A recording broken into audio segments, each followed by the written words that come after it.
Good morning दोस्तों। Last video में हमने 2009 में जीएस में आए हुए बिहार जुडिशरी का सारे क्वेश्चन पेपर और आंसर देखे। अब 2009 में लॉ में आए हुए सारे क्वेश्चन का आंसर देखेंगे। 150 क्वेश्चन आते हैं, 2 घंटा आपको मिलेगा और इसका ब्रेक डाउन है। एडमिन लॉ से 20 क्वेश्चन, कॉन्स्टिट्यूशन से 19 क्वेश्चन आया हुआ है, जो आया हुआ है वो। टॉर्ट से 13, हिंदू लॉ से 8, मुस्लिम लॉ से 9, सीपीसी से 6, सीआरपीसी से 4, एविडेंस से 8, ट्रस्ट से 5, इक्विटी से 7, ट्रांसफर प्रॉपर्टी एक्ट से 9, पार्टनरशिप से 5, कॉन्ट्रैक्ट से 14, आर्बिट्रेशन से 2 और एनआई से 7। और इसमें इतना आए हुए हैं, ठीक है। तो ये टोटल मिलाकर के 150 क्वेश्चन और 150 क्वेश्चन आपको 60 घंटा में सॉल्व करना है। चलिए अब देखते हैं पहला question. Writ of habeas corpus means to produce the body of the person illegally detained before a court. दूसरा होता है कोर्ट ऑफ सर्टियरी, ये सर्सिरारी भी बोलते हैं। Court of the writ of certiorari can be issued against any quasi judicial और judicial authority, मतलब court के अगेंस्ट या ट्रिब्यूनल के अगेंस्ट ही या फोरम के अगेंस्ट। ट्रिब्यूनल क्या होता है? क्वासी जुडिशियल बॉडी होता है। अब जानिए कि रिट कितने तरह के होते हैं। तो रिट 5 तरह के होते हैं। कौन कौन होते हैं? तो एक हो गए आपको हेबियस कॉर्पस, दूसरा हो गया मंडूमस, तीसरा हो गया सर्सिरारी, चौथा हो गया प्रोविजन, पाँचवा हो गया क्वो वारंटो। तो इस तरह से टोटल 5 रिट होते हैं। उसके बाद act of a state can be questioned and challenge in, तो किसमें act of a state can be question and challenge in? तो act of a state question और चैलेंज हो सकते हैं सुप्रीम कोर्ट में, ठीक है। सेंट्रल गवर्नमेंट के अगेंस्ट में सुप्रीम कोर्ट में और हाई कोर्ट में भी चैलेंज हो सकते हैं।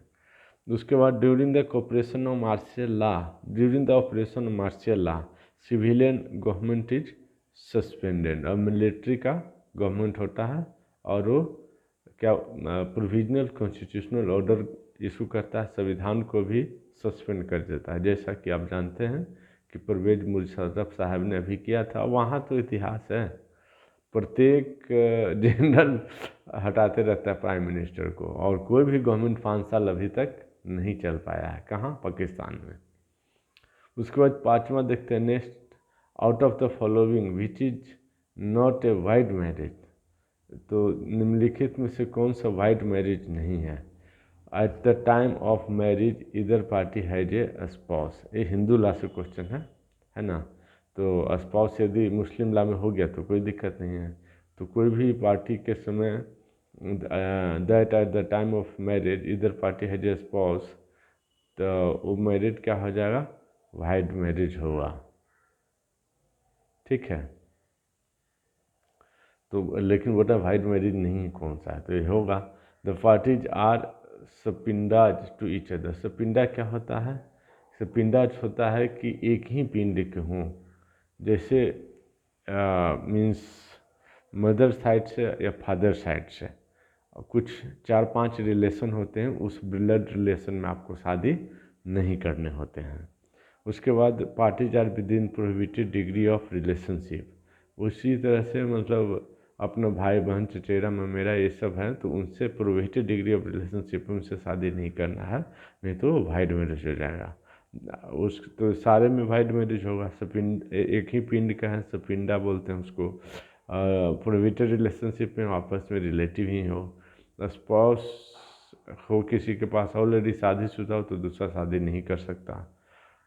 उसके बाद नेक्स्ट डी बोलता है दैट इधर party is of bad character, कि कोई भी पार्टी यदि बैड करेक्टर का हो तो वाइड मैरिज हो जाएगा। नहीं, बैड करेक्टर का हो, गुड करेक्टर का हो, करेक्टर का जांच हो, करेक्टर सर्टिफिकेट हो, पहले आपने क्यों नहीं लिया?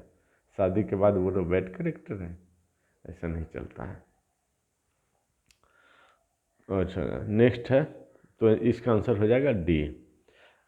नेक्स्ट है A, Hindu female can adopt a male child but she must be senior to the child by at least 21 years, है ना, 21 साल दोनों का गैप होना चाहिए। जैसे हिंदू फीमेल है और मेल चाइल्ड ले रहा है तो 21 साल के गैप होना चाहिए। मेल मेल है और हिंदू मेल है और फीमेल चाइल्ड को एडॉप्ट कर रहा है तो तब भी 21 साल का गैप होना चाहिए। There should be a 21 years gap is essential between means the person who taking the adoption or the person who is being adopted। 21 साल का गैप बहुत ज़रूरी है ना, उसमें एडॉप्शन एक्ट में लिखा हुआ है। उसके बाद नेक्स्ट चलिए, the Hindu female can adopt a male child but she must be senior to the child by at least 21 years. अच्छा, ये हो गया। नेक्स्ट चलिए 7 question, Hindu law is not applicable in which of the following, the member of the schedule tribe community, है ना, with in article 366 और clause 25 the constitution. तो वहाँ पर क्या होता है, हिंदू लॉ अप्लीकेबल नहीं होता है SC ST में। वो कैसे चलता है, कस्टम से चलता है।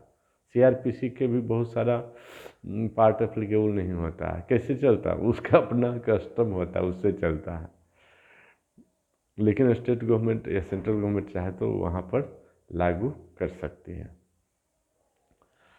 उसके बाद चलते हैं दोस्तों नेक्स्ट है कि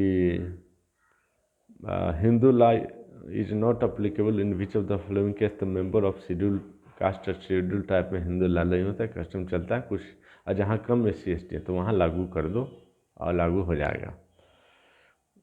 उसके बाद मैरिज विथ इनंच इज रिगार्डेड एज, मतलब इनंच क्या होता है, इनंच होता है हिजरा, तो वॉइड होगा। क्यों, क्योंकि procreation of child is essential of marriage, बच्चे पैदा होना शादी का एक उद्देश्य है। बच्चे ही पैदा नहीं होंगे तो उनका शादी जो है वह क्या है, वाइड मैरिज कहलाएगा हिंदू लॉ के अनुसार। लेकिन अभी सुप्रीम कोर्ट के जजमेंट बोल दिया है कि सेम सेक्स मैरिज है तो वो अलाउ है, तो इसलिए अब ये क्वेश्चन मतलब हो जाएगा कि मैरिज विथ इनंच इज रिगार्डेड एज लीगल। अब हो जाएगा, पहले क्या था, वाइड था। Question 9, what type of Muslim marriage is which is perform temporarily for enjoyment, तो उसको मुता मैरिज बोलते हैं, सिया में होता है। बातिल मैरिज होता है, वाइड होता है। शाही मैरिज होता है, वैलिड होता है। फसीद मैरिज होता है, इरेगुलर होता है। इरेगुलर मैरिज को फसीद मैरिज, शाही मैरिज को वैलिड मैरिज, बातिल मैरिज को वाइड मैरिज, मुता मैरिज को सिया में होता है। मुता मैरिज मतलब टेम्प्रोरी मैरिज, क्रिश्चियन से कर सकते हैं, पर्शियन से कर सकते हैं, यहूदी से कर सकते हैं और मुस्लिम वुमेन से भी कर सकते हैं। और जो मुस्लिम शेख होते हैं, अमीर लोग होते हैं, वह टेम्प्रोरी मैरिज करते हैं, उनसे बच्चे भी होते हैं, सब कुछ होते हैं, या बच्चे नहीं भी पैदा कर सकते हैं। कुछ साल के लिए, कुछ महीने के लिए होता है, कॉन्ट्रैक्ट होता है, उसके अनुसार होता है। उसके बाद 10 देखते हैं, question 10, the statutory instrument act 1946 insures parliamentary control of delegated legislation, ठीक है। उसके बाद क्वेश्चन 11 देखते हैं, two important principle of natural justice in the British administrative law are the doctrine of bias and doctrine of hearing. Which out of the following is not a ground which allow a guardian to give a child in adoption? तो if parent are illiterate, parent illiterate हैं तो adoption देंगे ऐसा कोई ज़रूरी नहीं है। If both parents are dead तो एडॉप्शन हो सकता है, ठीक है। तो इसका आंसर है कि पेरेंट्स आर इलिटरेट तो एडॉप्शन मतलब देंगे वो, ऐसा ज़रूरी नहीं है, ये आंसर हो जाएगा। बाकी ऑप्शन है कि if both parents are dead तो एडॉप्शन होगा। Parties have finally renounce the world तो एडॉप्शन होगा। Parents have been declared judicially to be unsound mind तो एडॉप्शन होगा। किसका, बच्चे का, है ना।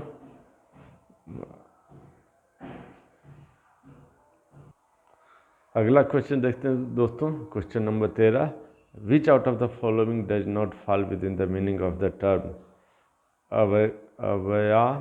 अव्यवहारिका डेट। तो श्योरिटी शिप डेट को अव्यवहारिक डेट है ना, अव्यवहारिक कर्ज किसको बोलते हैं, किसको नहीं बोलते हैं? तो श्योरिटी शिप डेट को व्यवहारिक कर्ज नहीं बोलते हैं। इमोरल डेट को अव्यवहारिक कर्ज, इमोरल कर्जा नहीं लेना है, इलीगल कर्जा नहीं लेना है, डेप्ट रिजल्टिंग फ्रॉम टॉर्टियस एक्ट नहीं लेना है। उसके बाद नेक्स्ट क्वेश्चन चलिए, term ombudsman in English administrative law means a parliamentary commissioner. Term ombudsman in English administrative law, term ombudsman in English administrative law के ओम्बुड्समैन के मतलब क्या होता है? Parliamentary commissioner. The crown proceeding act was enacted in 1947। Marriage in Muslim law a sacrosanct and civil contract both, एक पवित्र बंधन भी होता है और यह एक सिविल कॉन्ट्रैक्ट भी होता है। मुस्लिम लॉ में जो मैरिज होता है वो सिविल कॉन्ट्रैक्ट भी होता है और पवित्र बंधन दोनों होता है, लेकिन हिंदू में सिर्फ पवित्र बंधन होता है। मैरिज इन मुस्लिम लॉ, ठीक है। नेक्स्ट क्वेश्चन है, what is the age of puberty for a Muslim marriage. तो 15 साल होता है, मीन्स 15 साल में मुस्लिम मैरिज में कुरान में लिखा है कि शादी कर सकते हैं, है ना। एज ऑफ मीन्स एडल्ट हो गए बच्चे, लेकिन हिंदू में है लड़की के लिए 18 साल, लड़का के लिए 21 साल, उससे पहले शादी नहीं करना हिंदू में। Marriage by Muslim with his real sister is wide, क्योंकि कंसिग्निटी हो गया, मतलब सेम वंश के हो गए, सेम खानदान के हो गए, परिवार के हो गए, वैलिड हो गया नहीं, वाइडेबल हो गया नहीं, इनवैलिड हो गया नहीं, वाइड ही होगा। Marriage by A Muslim with his real sister is क्या हो गया? वाइड हो गया, ठीक है। फॉस्टर मतलब मिल का रिलेशन होता है। कंसिग्निटी मतलब एक ही परिवार का हो गया। अच्छा, in Muslim law a payment of mehr is necessary, ठीक है। उसके बाद which out of the following is not modern source of Hindu law. तो equity, justice and good conscience, yes modern source of Hindu law है। प्रेसिडेंट क्या होता है? ये judicial decision modern source of Hindu law है। लेजिस्लेशन, पार्लियामेंट जो एक्ट बनाता है, लोकसभा राज्यसभा, वो एक्ट को लेजिस्लेशन बोलते हैं। या विधान परिषद भी है ना, member of legislative council, member of legislative assembly, जो भी मिलकर के बनाते हैं ला, वो भी लेजिस्लेशन कहलाते हैं। 6 ही स्टेट में दोस्तों लेजिस्लेटिव काउंसिल है, एक बिहार में, यूपी में, दूसरा महाराष्ट्र में, कर्नाटक में, आंध्र प्रदेश में और तेलंगाना में। ये 4 और 2 ऊपर नॉर्थ ईस्ट, नॉर्थ का 2 स्टेट बिहार और यूपी, और 4 महाराष्ट्र से साउथ का स्टेट महाराष्ट्र, कर्नाटक, तेलंगाना, आंध्र प्रदेश। ये 4 ही स्टेट में क्या है? लेजिस्लेटिव काउंसिल है, बाकी में सिर्फ और सिर्फ लेजिस्लेटिव असेंबली है। तो कहता है which of the following is not modern source of Hindu law. तो custom modern source of Hindu law नहीं है। लेजिस्लेशन है, जुडिशियल डिसीजन है, कोर्ट के डिसीजन है, equity, justice and good conscience है। उसके बाद नेक्स्ट है कि the nature of marriage of a impotent person is voidable. Nature of marriage of impotent person is voidable, मतलब नपुंसक कोई व्यक्ति है तो उसका शादी हो गया तो वाइड नहीं है, चाहे पार्टी दूसरा तो उसको वाइड डिक्लेयर करवा सकता है, तो उसको वाइडेबल मैरिज बोलते हैं। The highest court in British constitution is called House of Lords. उसके बाद आता है प्रिवी कोर्ट, है ना, प्रिवी काउंसिल, वहाँ पर सुप्रीम कोर्ट नहीं है, हाउस ऑफ लॉर्ड्स को ही आप सुप्रीम कोर्ट मान सकते हैं। इंडिया में है सुप्रीम कोर्ट, हाई कोर्ट, ठीक है।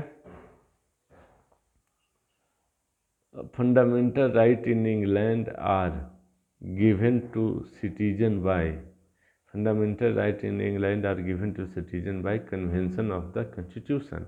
Which out of the following is not regarded as stridhan by shastric Hindu law? तो गिफ्ट है, इमूवेबल प्रॉपर्टी बाय हस्बैंड, है ना, तो वो स्त्रीधन नहीं कहलाएगा। ओनली यूज कर सकते हैं, लेकिन उसका ट्रांसफ़र आप नहीं कर सकते हैं। बाकी के ऑप्शन देखते हैं, तो गिफ्ट फ्रॉम रिलेटिव तो स्त्रीधन कहलाएगा। Property purchase with stridhan, stridhan वो भी कहलाएगा। Property obtained in lieu of maintenance, वो भी स्त्रीधन कहलाएगा। और स्त्रीधन इज द मतलब वुमेन का होता है, और she is the absolute owner of the stridhan. ठीक है। उसके बाद नेक्स्ट है कि the legal status of a mahant of math is a trustee. Mahant क्या होता है? महंत होता है, ट्रस्टी होता है। ओनली यूज कर सकता है उस प्रॉपर्टी को, मेंटेन कर सकता है उस प्रॉपर्टी को, लेकिन उसका ऑनर कभी भी नहीं हो सकता है। द लीगल स्टेटस ऑफ महंत होता है, ट्रस्टी होता है, ऑनर नहीं, मैनेजर नहीं, कारपोरेशन सोल नहीं, ट्रस्टी तो यस। तो आप ट्रस्ट एक्ट भी पढ़ सकते हैं, सिर्फ यूज कर सकता है, उसका ऑनर कभी भी नहीं हो सकता वो। और पूरे इंडिया में क्या प्रचलन चलता है कि 20 बीघा ज़मीन है, अच्छा, और मैं मठ हूँ, मठाधीश हूँ, अच्छा, मैं ट्रस्टी हूँ, तो मैं इसके अपने नाम चाह लेता हूँ, मैं इसका मालिक हो गया, मैं इसको बेचते रहूँगा, खाते रहूँगा, बेचूँगा, बेच करके यहाँ से भाग जाऊँगा। यही चल रहा पूरे इंडिया में फ्रॉड। ये कई केस हमारे सामने आए हैं, मैं देखा भी हूँ। तो उनको मालूम होना चाहिए कि ट्रस्टी जो हैं वो ऑनर नहीं है ज़मीन के, है ना। जैसे मठ होता है, तो मठ और महंत जो है ट्रस्टी होते हैं, मठ होता है ट्रस्ट प्रॉपर्टी होता है, मालिक नहीं है आप। उसके बाद है in which section of Indian evidence act the plea of alibi is laid down. In which section of Indian evidence act the plea of alibi is laid down.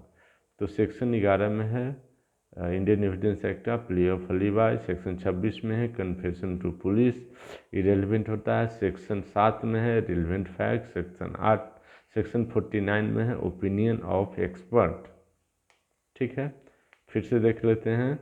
Section 11 में प्ली ऑफ अलीबाई, सेक्शन 26 में है confession to police is irrelevant, section 27 में है confession in police custody is also irrelevant, section 7 में है relevant fact, section 8 में PCM paracetamol, है ना।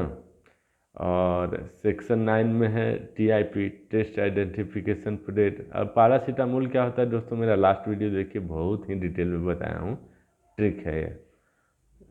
ठीक है दोस्तों। उसके बाद सेक्शन 49 में होता है ओपिनियन ऑफ एक्सपर्ट। चलिए आगे चलते हैं। Question 27 under which section of evidence act confession before police is not admissible. तो 25 में confession before police is not admissible, confession to police 27 में not admissible, confession in police custody 26 में confession to police, 27 में confession in police custody not admissible, और 32 में dying declaration, 21 में proof of admission, 20 में referred person. जैसे वो बोला कि ये आपका घोड़ा है, जो कौन सा घोड़ा बेच रहे हैं, लाल कलर का वाइट कलर का, बोला गो एंड आस्क बी। अब बी से पूछ लीजिए, वो बताएगा, वो फाइनल है। तो बी से पूछा, वो बोला कि वाइट कलर का, तो वाइट कलर का मैं घोड़ा ले लिया। अब पहले 4000 में होता था, अब मान लो कि 20,000 में या 50,000 में, तो 50,000 में ले लिया। तो अब बाद में वो नहीं कर सकता है कि नहीं मैं बोल रहा हूँ ना रेड कलर का, अरे तू क्या बोल रहा है यार, आपने पहले बोला, उससे पूछ लो, उससे पूछ लिया तब तुम नहीं बोल सकते। उसके बाद चलिए in which section doctrine of dying declaration is found. तो सेक्शन 32 में है डाइंग डिक्लेरेशन। सेक्शन बाकी ऑप्शन देख लेते हैं। सेक्शन 16 में एक्ट डन, सेक्शन 27 में है information received from accused may be proved if that information lead to some recovery of document हथियार, हथियार कैसा, बंदूक, तलवार, फलसा, चाकू, जिससे मर्डर हुआ है, अपराध हुआ है। 41 में कहता है section final judgement is relevant. Next question है दोस्तों, उससे रिलेटेड मैं मैटर बता देता हूँ कि कोई भी एंट्री है in ordinary course of business, in ordinary course of duty, आप करते हैं किसी रजिस्ट्री में एंट्री ड्यूटी आवर में, वर्किंग डे में, तो वो रिलेवेंट मैटर होगा। जैसे कोई ऑफिस में कितना किसी ने पैसा लिया लिखे, वो रिलेवेंट होगा।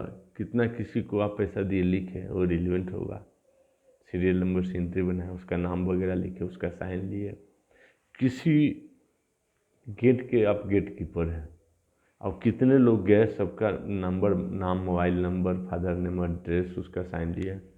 कितने बजे वो बाहर आया, सब साइन लिए, तो वो रिलेवेंट डॉक्यूमेंट है। ये नहीं बोल सकते कि नहीं नहीं ये बाद में बना दिया, गलत बना दिया, झूठ बना दिया।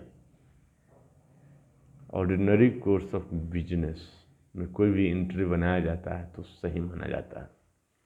उसी से रिलेटेड क्वेश्चन है 29। ये सू बी फॉर 1000 रुपये, कि भैया मेरा जो 1000 लिया उधार दे दो। And shows entry in account of book showing B to be indebted to him to this amount. और वो किताब दिखाता रहे, बही खाता रजिस्टर कि देखो भैया तुम इतना तारीख को मेरे से 1000 रुपये उधार लिया था, दे दो अब। This entry is relevant fact. क्यों? क्योंकि ऑर्डिनरी कोर्स ऑफ बिजनेस में उसने ये एंट्री बनाया था। ठीक है। Next, out of the following which is not a secondary evidence. तो oral account of photograph, oral account of photograph है ना, तो यह सेकेंडरी एविडेंस भी नहीं है। अब फोटोग्राफ है, ओरल बोला ऐसे ऐसे ऐसे ऐसे करके बना दिया, तो सेकेंडरी एविडेंस भी नहीं है। स्केच मान लो बना दिया, नहीं है। बताया कि ऐसे ऐसे सर उसका चेहरा फेस है ना, लाख लंबा, मुंह गोल, दांत निकला हुआ 2 फीट बाहर, कान कटा हुआ है, धंसा हुआ अंदर, आंखें एकदम छोटी छोटी, तो इस तरह से बताता है, तो सेकेंडरी एविडेंस भी नहीं होगा। The copies made from the original by mechanical process, तो एक सेकेंडरी एविडेंस हो जाएगा। ओरिजिनल डॉक्यूमेंट है तो ओरिजिनल एविडेंस हो जाएगा। Copies made from compared with original, तो सेकेंडरी एविडेंस होगा। Oral account of content of document given by A person who had himself seen it, तो ये भी क्या हो जाएगा, सेकेंडरी एविडेंस हो जाएगा। जो देखा है वो बता रहा है, तो सेकेंडरी एविडेंस होगा। लेकिन ओरल अकाउंट ऑफ फोटोग्राफ है ना, तो वो सेकेंडरी एविडेंस नहीं। ओरल अकाउंट ऑफ फोटोग्राफ मतलब आप बोल रहे कैसे ऐसे फोटो बना दिया, तो वो सेकेंडरी एविडेंस भी नहीं है। फोटो स्टेट सेकेंडरी एविडेंस होता है, और स्केच थोड़े होता है। Presumption as to dowry death is laid down in 113B में है। क्या पढ़ रहे हैं, एविडेंस एक्ट का। तो एविडेंस एक्ट का बोलता है कि 113B में स्वयं प्रिज्यूम करेगा कि आप ही डॉरी डेथ किए हो, है ना, और अब आप साबित करो कि आप डॉरी डेथ नहीं किए हो। कोर्ट मानेगा कि आप डॉरी डेथ किए हो। यहाँ रिवर्स प्रिजम्पशन है, रिवर्स उल्टा प्रिजम्पशन है। बाकी सब में कहा होता है, कोई भी कोर्ट में आया निर्दोष हो, आप बोले हो ये मर्डर किया है, हाँ चलो आप साबित करो कि इसने मर्डर किया है। लेकिन यहाँ उल्टा क्या, अच्छा विक्टिम आ गया, क्या आरोप है जी, डॉरी डेथ, ठीक है आप ही साबित करो कि आपने डॉरी डेथ नहीं किया है। यहाँ उल्टा है, इसको बोलते हैं रिवर्स प्रिजम्पशन। 113B में लिखा हुआ है ना। Presumption as to dowry death is laid down in 113B। उसके बाद under which provision of civil procedure code a high court can transfer a case. तो अब आ गया CPC। तो CPC के किस प्रोविज़न में दिया हुआ कि हाई कोर्ट केस ट्रांसफ़र कर सकता है, तो सेक्शन 24 में दिया हुआ है। Under which section of CPC a notice is required to be given at least 2 months before filing a notice suit against a centre और स्टेट गवर्नमेंट। तो इस सेक्शन 80 में दिया हुआ है कि 2 महीने पहले सेंट्रल गवर्नमेंट स्टेट गवर्नमेंट को नोटिस देना है, और तब उस पर आपको केस फाइल करना है। Under which section of CPC a notice is required to be given at least 2 months before filing a suit against a central और state government. Facts forming part of the same transaction are known as, तो उसको क्या बोलते हैं? Facts forming part of same transaction is known as res gestae. और section 6 में, section 11 में plea of alibi, मतलब जब घटना घटा, अपराध हुआ तो आप उस सिटी में थे ही नहीं, तो आपके अगेंस्ट केस खारिज हो जाएगा। डाइंग डिक्लेरेशन, कोई मृत व्यक्ति मरने से पहले अपने मरने के कारण के जो बताएगा, बारे में जो भी बोलेगा, मृत्यु के बारे में जो भी बोलेगा, वो डाइंग डिक्लेरेशन हुआ, उसके आधार पर मात्र कन्विक्शन हो सकता है। एडमिशन सेक्शन 17 में दिया हुआ है। उसके बाद term judicial confession means it is made before A magistrate under section 164, और कोई भी व्यक्ति, कोई भी क्या एक्यूज अपने स्वेच्छा से बोल सकता है कि मैं अपराध किया हूँ हुजूर, तो वो क्या कह रहा है? तू सच बोल रहा है, तू अपनी इच्छा से बोल रहा है, तू अपने दबाव में बोल रहा है? नहीं हुजूर, मैंने अपराध किया, मैं कोई ट्रायल नहीं चाहता, मेरे को अपना स्टेटमेंट देना है, देख तेरे को सज़ा मिल जाएगा। ठीक है हुजूर, चलेगा, तो चल बोल। वो अपना भाषा में बोलेगा कि मैं इतना तारीख को इतना बजे इसको मर्डर किया, चाकू से गूद के मार दिया चाकू। बोलेगा कि आपने ऐसा बोला है, मैं ये लिखा हूँ, आप भी पढ़ लो, पढ़ लेगा। बोला साइन बना दो, साइन बना दिया। बोला मैं भी साइन कर देता हूँ, साइन दे दिया, वो कोर्ट में दे देगा, ट्रायल कोर्ट को, उसके आधार पे मात्र कन्विक्शन हो जाएगा, कोई ट्रायल की ज़रूरत नहीं है, नथिंग। इसको क्या बोलते हैं? 164 के बयान बोलते हैं। और किस में दिया जाता है? एक्सेप्शन भी है इसका।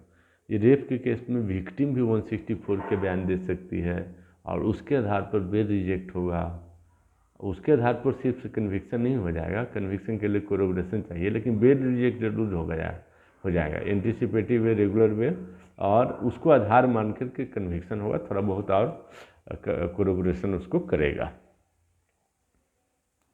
नेक्स्ट है, no person shall be twice punished for the same offence is incorporated in article 22, है ना, आर्टिकल 20 में, सब क्लॉज 2 में, आर्टिकल 20 आप मान लीजिए, प्रोटेक्शन फ्रॉम क्या, प्रोटेक्शन फ्रॉम कन्विक्शन, आर्टिकल 20 में दिया हुआ है। आर्टिकल 19 में right to speech and expression, article 22 में protection from arrest, article 368 power of parliament to amend any part of constitution.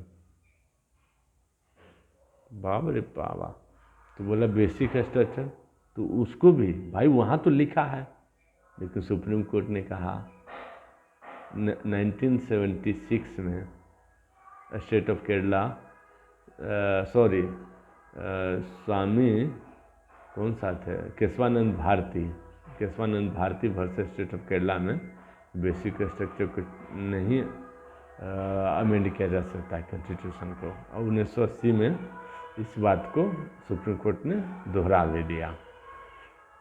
चलिए क्वेश्चन चलते हैं 37, which out of the following is not right converted by article 21 of the constitution, तो right to strike नहीं है, article 21 है constitutional right to life and liberty, तो उसमें right to health आएगा, राइट टू एजुकेशन आएगा, right to safe drinking water आएगा।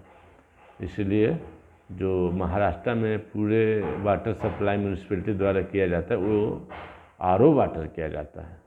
आश्चर्यजनक चीज़ है दोस्तों, आप सोच सकते हैं, पटना में आरओ वाटर सप्लाई नहीं किया जाता है, कहीं नहीं किया जाता है, महाराष्ट्र में किया जाता है। क्यों? क्योंकि right to safe drinking water is the fundamental right of citizen under article 21, right to life and liberty में आता है। A person who is appointed to protect the disputed property is known as receiver, उसको बोलते हैं, ठीक है। Company में है तो लिक्विडेटर भी बोल सकते हैं, फॉर्म वगैरह है तो रिसीवर भी बोल सकते हैं। उसके बाद जजमेंट डेटर क्या है? जजमेंट एक होता है डिग्री होल्डर, जिसके फेवर में डिग्री हो, जिसके अगेंस्ट में डिग्री हो, उसको बोलते हैं जजमेंट डेटर। कमिश्नर अपॉइंट करता है, मतलब इन्वेस्टिगेशन के लिए मजिस्ट्रेट या जज अपॉइंट करता है। पपुअर क्या होता है? गरीब बंदे में, वो कोर्ट फीस अब नहीं देगा, उसका वकील भी सरकारी करो या कोर्ट अपॉइंट करेगी, उसका फीस सरकार देगा, उसको पपुअर कहते हैं। पपुअर मतलब गरीब आदमी। द आर्बिट्रेशन से आगे question, arbitration in consideration act was enacted in 1996। Section 482 of CRPC deal with inherent power of high court. High court का इनहेरेंट पावर जो लिखा हुआ नहीं है, लेकिन इम्प्लीमेंट करना है कोई line for the end of the justice, है ना, और नेचुरल जस्टिस को फॉलो करना है, तो इनहेरेंट पावर इस्तेमाल करेगी कोर्ट, हाई कोर्ट। तो कहाँ दिखा हुआ? 482 में। By which amendment the word secular and socialist were included in the preamble. तो ये होता है 42nd अमेंडमेंट है। 42nd अमेंडमेंट में सेकुलर और सोशलिस्ट वर्ड क्या किया गया? जोड़ा गया। 42nd अमेंडमेंट को मिनी कॉन्स्टिट्यूशन में कहते हैं। हाँ दोस्तों, 482 में extra ordinary power of the high court आप मान सकते हैं। इसी में आप FIR को कैश करवाते हैं। In which section of Indian evidence act opinion of third person is relevant. तो 45 में क्या कहता है? एक्सपर्ट ओपिनियन है, रिलेवेंट है। 43 में कहता है in criminal proceeding the fact that the person accuse is of good character is relevant according to section 53, लेकिन bad character not relevant. In civil procedure code, अब सिविल प्रोसीजर कोड में आ जाइए। ऑर्डिनरी सिविल जज is required to deliver judgment within 60 days of the conclusion of hearing. This was proposed by amendment act 2002, है ना। अब conclusion of hearing हो गया तो भैया 60 दिन में जजमेंट दो, क्या लटका रखे हो, है ना। ऑर्डर 22 रूल 1 सेम बात तो कहता है कि 60 दिन में आपको जजमेंट देना है। दोस्तों, यह वीडियो मैं पुणे से बना रहा हूँ और पुणे मेरे घर के बगल में कंस्ट्रक्शन का काम चल रहा है, इसलिए बहुत सारा खटखट आवाज़ आ रहा होगा। अभी मैंने खिड़की बंद किया है तो थोड़ा सा कम आवाज़ आएगा। बियर विद द सिचुएशन, क्या कर सकते हैं। Thank you. उसके आगे देखते हैं 45। Under which article of the constitution parliament can create a new state. तो न्यू स्टेट क्रिएट कर सकता है आर्टिकल 3 में कि क्रिएशन ऑफ न्यू स्टेट, और सिटीजनशिप दिया हुआ आर्टिकल 5 में। आर्टिकल 4 में दिया हुआ 1st and 4th schedule to be amended.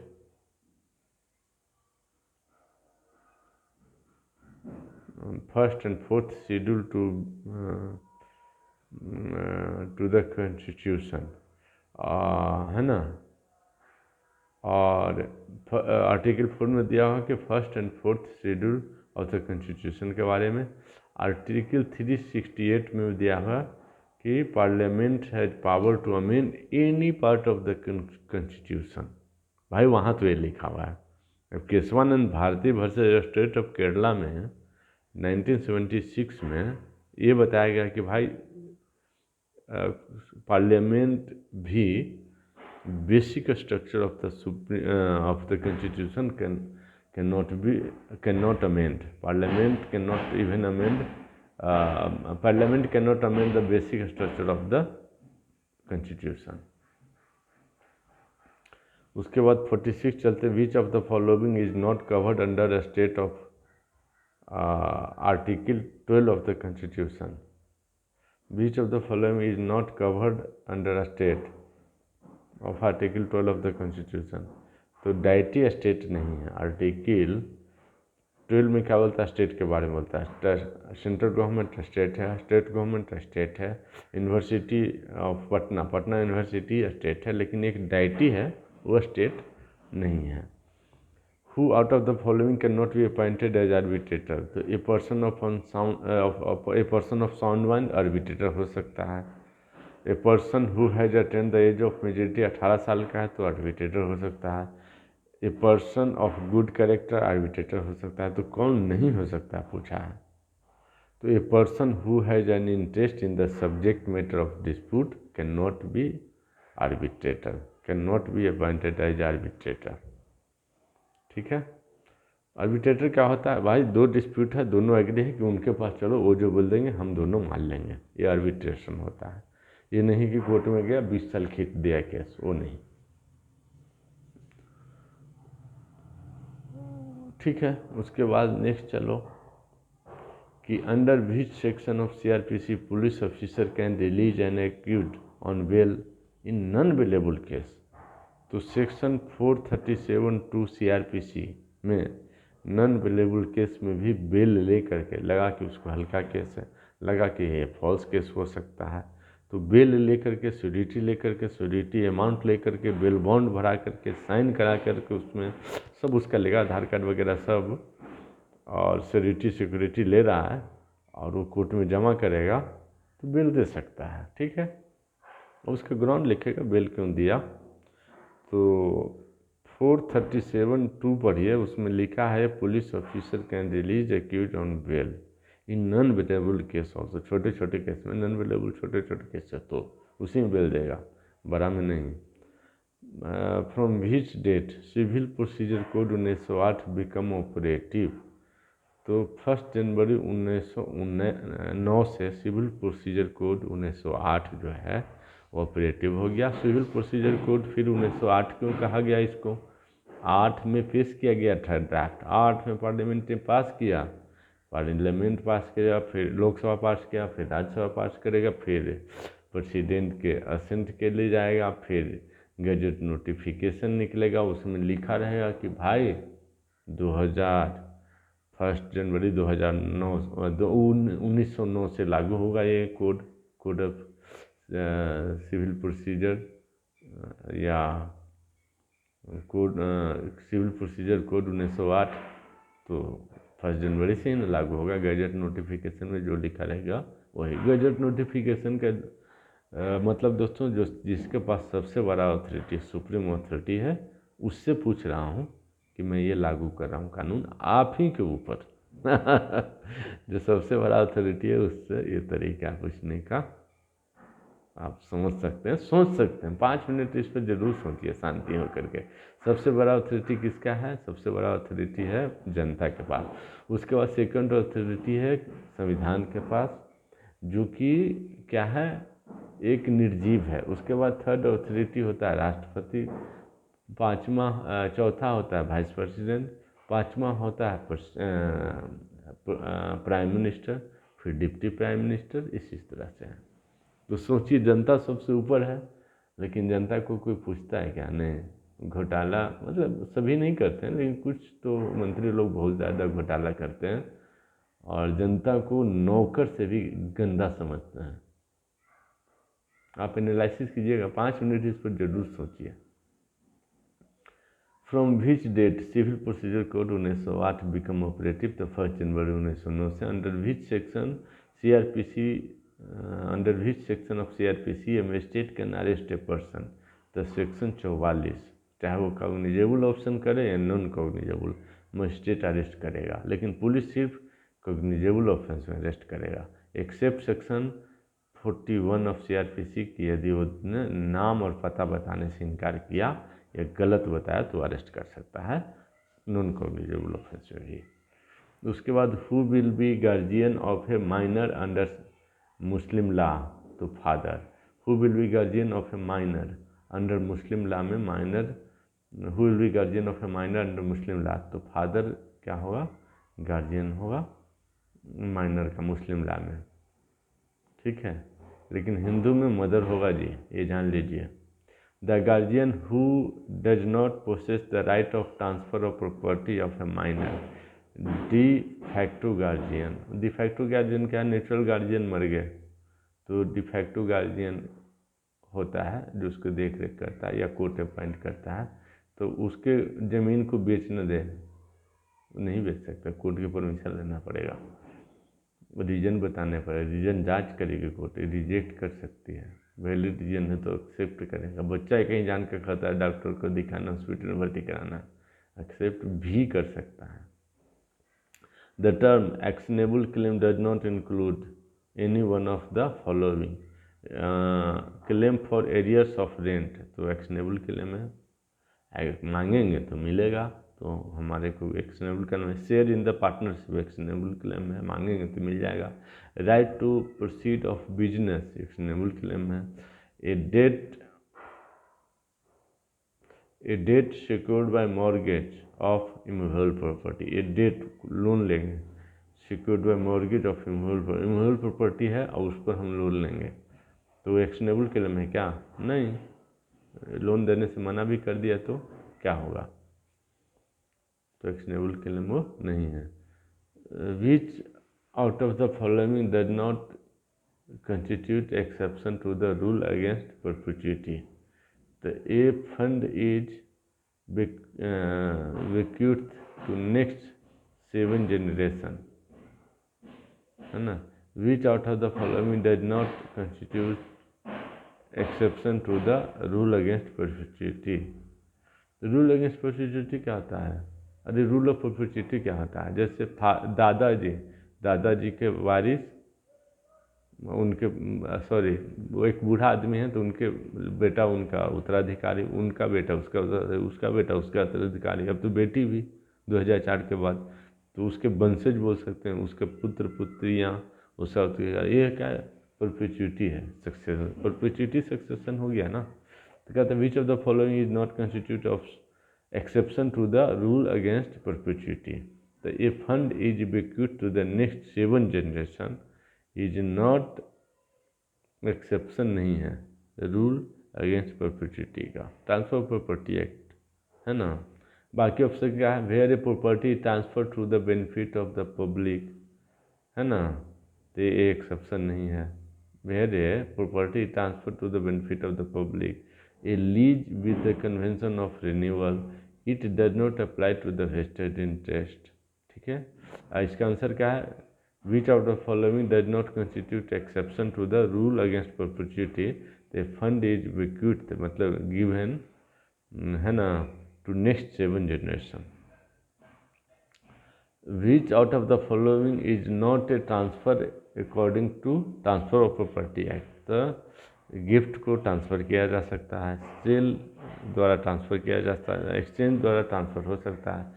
एबंडमेंट of a claim to property, तो वो ट्रांसफ़र नहीं हुआ, एबंडेंट कर दिया कि हम क्लेम ही नहीं करते, छोड़ देते हैं इतना क्लेम, टिप्स दे दिए चलो वो 10 रुपया, तो वो क्या है कि ट्रांसफ़र नहीं हुआ प्रॉपर्टी का, वो ट्रांसफ़र नहीं कहलाएगा according to transfer property act. आपने दे दिया लेकिन गिफ्ट भी नहीं दिया, अपना अधिकार छोड़ दिया, 1 रुपया अधिकार छोड़ दिया। यदि टिप्स दिया तो गिफ्ट में आएगा। ठीक है, मतलब अधिकार छोड़ना अलग बात है, टिप्स देना अलग बात है ना। उसके बाद what is the meaning of the maximum equity acts in personam, है ना। पर्सोनम क्या है? Person between the parties only, right in personam between the party only, right in rem against the whole world कहलाता है right in RAM. जैसे ये जमीन मेरा है तो राइट अगेंस्ट होल वर्ल्ड हो गया, ये जमीन का मेरे तेरे अगेंस्ट सेल डीड है तो राइट इन पर्सोनम हो गया। आपका जमीन नहीं रहा, आपने तो अब दे दिया, मेरा हो गया। ठीक है, एक एग्जाम्पल बता रहा हूँ मैं, हजारों आप एग्जाम्पल दे सकते हो। तो वही बोलता है आगे कि what is the meaning of maximum equity act in personam? तो equity enforces its behest by acting on the conscience of person who is charged therewith. Who gave the following comments? Trust is the very center and kernel of equity. तो bacon ने कहा था। Trust से अब आ गया question, under which action of the trust act 882 of the definition of the breach of trust is provided? The section 3 of the trust act 882, है ना। महंत साहब बोलते हैं कि मैं इस ज़मीन का मालिक हूँ तो उसको ट्रस्ट एक्ट 882 जरूर पढ़ाइए। As a general rule what is the liability of a trustee for breach of trust by co trustee? तो को ट्रस्टी ब्रीच किया है तो को ट्रस्टी लायबल होगा ना, तो ट्रस्टी लायबल नहीं होगा, डिफॉल्टर लायबल होगा। डिफॉल्टर लायबल तो जिसने अपराध किया उसको सजा। ठीक है, which of the following is not a kind of mortgage? तो मॉर्गेज बाय कंडीशनल सेल तो मॉर्गेज हो जाएगा, है ना। जैसे बैकुल वफा मॉर्गेज बाय कंडीशनल सेल है। और यूसुफ्रुक्चुअरी मॉर्गेज है ना, और इंग्लिश मॉर्गेज, और सब सब subrogation, the substitution of different person in a place of creditor. Subrogation क्या होता है? Substitution of different person in a place of creditor. जैसे मैं जा रहा हूँ अमेरिका और किसी को 1 लाख रुपया दिया हूँ, तो उससे अभी 1 साल के लिए दिया हूँ, उसको बहुत ज़रूरत है, उसके पास पैसे नहीं है, लोन दिया हूँ, तो मैंने किसी को पास पैसे, उससे बोला कि आप मेरे को पैसे दे दोगे 1 लाख, तो वो दे दिया। और लेकिन आप इसको अब 6 महीना हो गया, 1 साल का टर्म था, इसको लोन दिया हूँ, 6 महीने बाद आपको लौटाएगा तो आपको लौटाएगा, उसको मैं बोल देता हूँ। तो ये क्या हुआ? सब्रोगेशन हुआ। ये सबको लिखित में कर दिया है ना। तो substitution of different person in a place of creditor. Creditor होता है, डेटर होता है। डेटर कर्ज जो लेता है वो, क्रेडिटर जो कर्ज देता है वो। Which out of the following does not constitute agricultural lease. तो ये lease for rearing tea plant, तो वो लीज कहलाएगा। A lease for cultivation of indigo lease कहलाएगा। Lease for cultivation of potato lease कहलाएगा। A lease for gathering fruits from trees, lease for gathering fruits from trees वो lease नहीं कहलाएगा। Cultivation के लिए लीज कहलाएगा, है ना। लुक आफ्टर टी प्लांट्स के लिए लीज कहलाएगा, लेकिन गैदरिंग फ्रूट्स वो लीज नहीं कहलाएगा। महुआ गिर जाता है, आम गिरता है, उसको चुन लिए और चुन के मालिक को दे दिया, मालिक उसके बाद आम देगा या पैसा देगा, लेकिन वो लीज नहीं कहलाएगा। राइट इन पर्सोनम और राइट इन रेम होता है। Personal right against particular person, तो right in personam. Against whole world, तो राइट इन रेम कहलाता है। अब क्वेश्चन मुस्लिम लॉ से आ गया। व्हेन इज इद्दत ऑब्जर्व फॉर 3 मंथ, तो डाइवोर्स होता है मुस्लिम वुमन को, तो 3 महीना की प्योरिटी पीरियड, 3 महीना के बाद ही वो दोबारा शादी कर सकती है। तलाक which can not B revoked after pronouncement is called, इसको बोलते हैं तलाक बिद्दत। ठीक है, तलाक बिद्दत को रिवोक नहीं किया जा सकता है, जिसको कि ट्रिपल तलाक भी बोलते हैं। तलाक तलाक तलाक, जो सुप्रीम कोर्ट अभी अनकॉन्स्टिट्यूशनल करार दे दिया, अल्ट्रा वायरस। अब तलाक जो बिद्दत है, ट्रिपल तलाक, अब अल्ट्रा वायरस है, लेकिन इसमें पूछ दिया था। Now 64, who has right of maintenance, तो विडो डॉटर, है ना। Who has no right of maintenance, तो अनमैरिड डॉटर मेंटेनेंस लेगी। पुअर पेरेंट्स मेंटेनेंस लेंगे। Physically disabled major son maintenance लेंगे। लेकिन विडो है और डॉटर है तो वो मेंटेनेंस नहीं लेगी। वो कहाँ से मेंटेनेंस लेगी? हस्बैंड के जो भी है, जहाँ से भी ले, विडो डॉटर मेंटेनेंस नहीं लेगी, क्योंकि हस्बैंड भी मेंटेनेंस तो मुस्लिम लॉ में देने के लिए है ही नहीं रूल। अब जाओ CRPC में, तो हम पढ़े मुस्लिम लॉ, तो CRPC के सेक्शन जो मेंटेनेंस देता है 125 की बात यहाँ क्यों करे? तो विडो, बस यही जानो कि विडो डॉटर हो, फादर से मेंटेनेंस नहीं क्लेम कर सकती है। नेक्स्ट चलिए, ट्रांसफर प्रॉपर्टी एक्ट से क्वेश्चन। अब ये ऐसे दिया है, सब एक साथ नहीं है। मुस्लिम लॉ फिर कुछ कहीं और था, ट्रांसफर प्रॉपर्टी कहीं और था, फिर यहाँ भी है। फिर मुस्लिम लॉ का 2 क्वेश्चन 3 क्वेश्चन यहाँ भी देखिए, तो इधर उधर करके दिया हुआ, एक साथ नहीं रहता है। TPA, which of the following is not movable, is not immovable property according to TPA। तो standing timber, grass, standing timber, है ना, ये क्या है? ये मूवेबल प्रॉपर्टी है, TPA में लिखा हुआ डिफिनीशन में। तो लैंड है immovable property, benefit arising out of land है इमूवेबल प्रॉपर्टी है, things attach to the earth है इमूवेबल प्रॉपर्टी है। लेकिन ग्रास है, टिम्बर है ना, छोटे छोटे पौधे हैं, ये सब क्या है? मूवेबल प्रॉपर्टी है। उखाड़ के कोई भी लेके चले जाएगा, बोले मूवेबल प्रॉपर्टी, मैं कैसे उखाड़ सकता हूँ, इसका चोरी कैसे हो सकता है? अरे इसी में उलझोगे, तूने यार उखाड़ लिया गाय भैंस खिलाने के लिए, अब दो पैसे।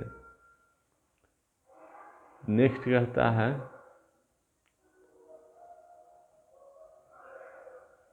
A gift of immovable property can be given by delivery and registration of document. कहता है a gift of immovable property can be given, है ना, gift immovable property can be given by delivery and registration of document, transfer property act में कहता है। Out of the following which is a actionable claim. तो provident fund actionable claim है, आप claim करो मिल जाएगा, तो प्रोविडेंट फंड एक्शनेबल क्लेम है। एक्शनेबल क्लेम क्या होता है? क्लेम करो, लिख के दो, लेटर दो, बोलो उसको दे दो मेरा प्रॉपर्टी है, तो दे दिया तो एक्शनेबल क्लेम होता है, आपका अधिकार है लेने का, उसके ऊपर एक्शनेबल क्लेम है। तो प्रोविडेंट फंड है, एक्शनेबल क्लेम है। मीन प्रॉफिट मतलब आपको कोई ज़मीन है, इलीगल कब्जे किया है 10 साल से, 10 साल से किया, 10 साल से जो उसका यूज किया है वो पैसे दो हमें, तो केस करोगे तब नहीं मिलेगा, मांगने से मिल गया तो एक्शनेबल क्लेम, मांगने से मिलेगा नहीं मिलेगा, कोर्ट केस करोगे तब मिलेगा, तो उसको बोलते हैं मीन प्रॉफिट। मॉर्गेज डीड क्या होता है? तो वो एक्शनेबल क्लेम नहीं होता है, ठीक है। उसके बाद डिक्री, कोई भी कोर्ट से डिक्री मिलता है तो वो एक्शनेबल क्लेम नहीं होता है। उसके बाद law regarding transfer by ostensible owner is laid down in, तो सेक्शन 41 में कहता है ट्रांसफर प्रॉपर्टी एक्ट में कि the law regarding, next question में है ये, law regarding transfer by ostensible owner is laid down in section 41। Ostensible owner क्या होता है दोस्तों? कि वह ऑनर जो seem to be real owner but not वह रियल ऑनर नहीं होता है। तो लॉ रिगार्डिंग मतलब transfer by ostensible owner laid down section 41 में। ऑनर है नहीं, ऑनर नहीं है लेकिन ऑनर की तरह वो दिख रहा है, तो दिखाई पड़ने वाला ऑनर को ऑस्टेंसिबल ऑनर कहते हैं। जैसे दुकान में गया, नौकर है, बोले 10 रुपये का बिस्किट दो, दे दिया, 10 रुपये का मैगी दो, दे दिया, 10 रुपये का नमक दो, या सामान ले रहे हैं आप, सामान दे दिया, तो क्या वैलिड है? वैलिड है। क्या वो ऑनर है? नहीं, ऑस्टेंसिबल ऑनर है। कोई ज़मीन का लीज पे पट्टे पे है 10 साल 5 साल के लिए, तो क्या ऑस्टेंसिबल ऑनर है? तो दिख तो रहा है, तो क्या वो ट्रांसफ़र कर सकता है ज़मीन? नहीं, वो नहीं कर सकता है।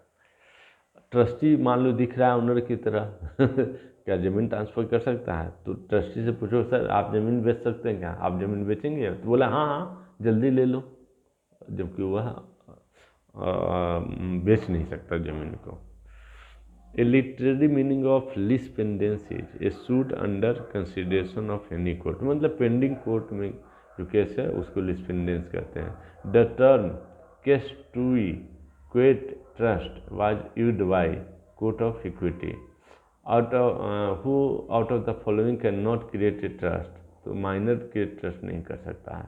ए पर्सन 21 साल के एज का है तो ट्रस्ट में प्रॉपर्टी दे सकता है, ट्रस्ट क्रिएट कर सकता है। एडवोकेट ट्रस्ट क्रिएट कर सकता है, दे सकता है अपने प्रॉपर्टी को ट्रस्ट में। जूरिस्ट पर्सन मतलब एक कंपनी हो गया, फर्म हो गया, लीगल फर्म हो गया, तो वो सब कर सकता है, लेकिन माइनर ट्रस्ट क्रिएट नहीं कर सकता है, अपने प्रॉपर्टी को ट्रस्ट को नहीं दे सकता है।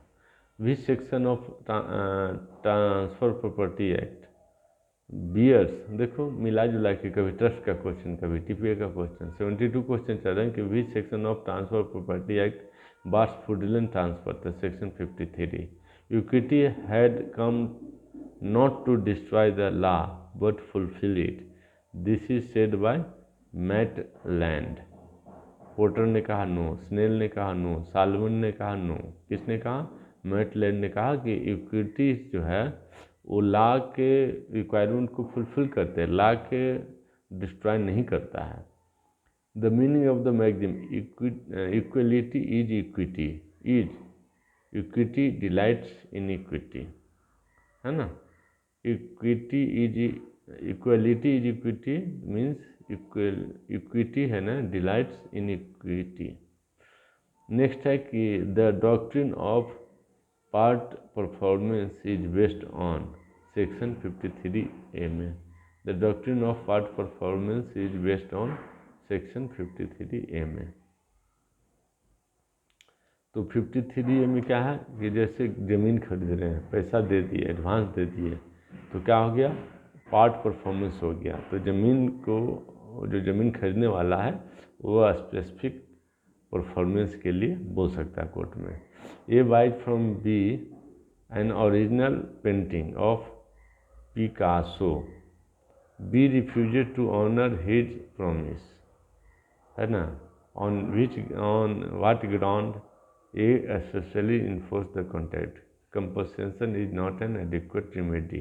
वो बोलेगा compensation is not an adequate remedy, तो वो specific performance of the act section 17 के तहत बोल सकता है कि हमको तो ओरिजिनल पेंटिंग ही चाहिए। A enter into contract with B to marry her, can this contract be specifically enforced? No, क्योंकि any contract restraint of marriage, कि उसी से शादी करो तो रिस्टेंट हो गया ना ऑफ मैरिज, इसमें मतलब रिस्ट्रिक्शन आ गया। तो any contract with restriction in which there is restriction of marriage तो वाइड होगा, there is restriction of trade तो वाइड होगा, there is restriction of profession तो वाइड होगा, there is restriction in legal proceeding की केस नहीं आप कर सकते हो तब भी वाइड होगा। 4 चीज़ वाइड होगा। आप रिस्ट्रिक्शन डालो मैरिज में, कोई भी कॉन्ट्रैक्ट करो वाइड कॉन्ट्रैक्ट, ट्रेड में रिस्ट्रिक्शन डालो कोई भी कॉन्ट्रैक्ट होगा वाइड कॉन्ट्रैक्ट, कोई भी बिजनेस प्रोफेशन में रिस्ट्रिक्शन डालो कोई भी कॉन्ट्रैक्ट होगा वाइड कॉन्ट्रैक्ट, कोई भी लीगल प्रोसीडिंग में रिस्ट्रिक्शन डालो कोई भी कॉन्ट्रैक्ट होगा वाइड कॉन्ट्रैक्ट। ये बहुत बहुत इम्पोर्टेंट है दोस्तों, आप इसको ज़रूर ध्यान से दोबारा चाहे तो सुन लीजिए वीडियो को रिपीट करके, और आप देख रहे होंगे कि मैक्सिमम क्वेश्चन दोबारा आ रहा है, रिवाइज हो रहा है, तो प्रीवियस ईयर क्वेश्चन का कितना महत्व है आप सोच सकते हैं दोस्तों। अब है कि next question, the case relating to minor agreement is void ab initio. Minor agreement होगा वो वाइड होगा, एब इनिशियो तो किस केस में कहा गया है? ये कहा गया है मुहरी बीबी वर्सेस धर्मदास घोष के केस में, ठीक है। उसका नेक्स्ट क्वेश्चन है the consent obtained by threatening to commit suicide, है ना, amount to consent by coercion. Consent obtained by threatening to commit suicide amount to consent by coercion. Next है क्वेश्चन,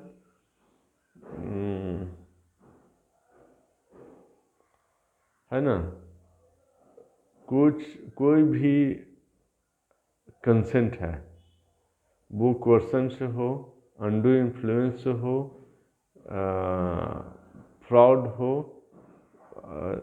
थ्रेट से हो, इंड्यूसमेंट से हो, pressure डालकर हो, तो कैसा होगा, वाइड कंसेंट होगा, है ना। फ्रॉड हो, अंडू इन्फ्लुएंस हो, कोर्सन हो, है ना, तो ये सभी क्या होगा, वाइड कंसेंट होगा। टीपीआई हो, थ्रेट, टी से थ्रेट, पी से प्रेशर, आई से इंडस्टमेंट, प्रलोभन देकर हो तो क्या होगा, वाइड कंसेंट। वाइड कंसेंट सही नहीं माना जाएगा, कॉन्ट्रैक्ट में आ गए हम। और कॉन्ट्रैक्ट का next question, law relating to the payment of damage is based on the leading English case of Hadley versus Baxendale, Hadley versus Baxendale. In case of breach of contract, which of the following remedy is available to the aggrieved party? Breach of contract हुआ, which of the following remedy is available to aggrieved party? तो suit for rescission या cancellation, yes, suit for damage मांग सकते हो, suit for a specific performance मांग सकते हो, ठीक है। तो ये रिमेडी है यदि ब्रीच ऑफ कॉन्ट्रैक्ट हुआ है तो। तो suit of specific performance situation कहता है सेक्शन 17 में। मीनिंग ऑफ द मैगजीम उबी जस EB रिमेडियम is where there is A right there is remedy. ठीक है। Which of the following person is an exception who can not sue for taught an alien enemy can not sue for taught, है ना। दुश्मन देश का कोई भी व्यक्ति टॉट के लिए सू नहीं कर सकता है। दुश्मन देश जिसके अंदर हमारा मतलब गवर्नमेंट डिक्लेयर कर सकता है एनिमी कंट्री है, कोई वार चल रहा है, कोई कन्फेडरेशन चल रहा है, कोई आर्मी से झगड़ा चल रहा है, वो दुश्मन देश होगा, alien enemy. In the wrong of negligence there is a breach of legal duty of the defendant. Next, objective theory of negligence was given by Pollock. Next, delivery of goods, अब टॉट में चल रहे हैं, delivery of goods by one person to another for some specific purpose is known as bailment. Delivery of good by one person to another for some specific purpose only is known as bailment. ठीक है। Hypothecation, vehicle है ना देते हैं तो उसको hypothecation बोलते हैं। Pledge, mortgage. नेक्स्ट है टॉट is a special branch of law which originated in America.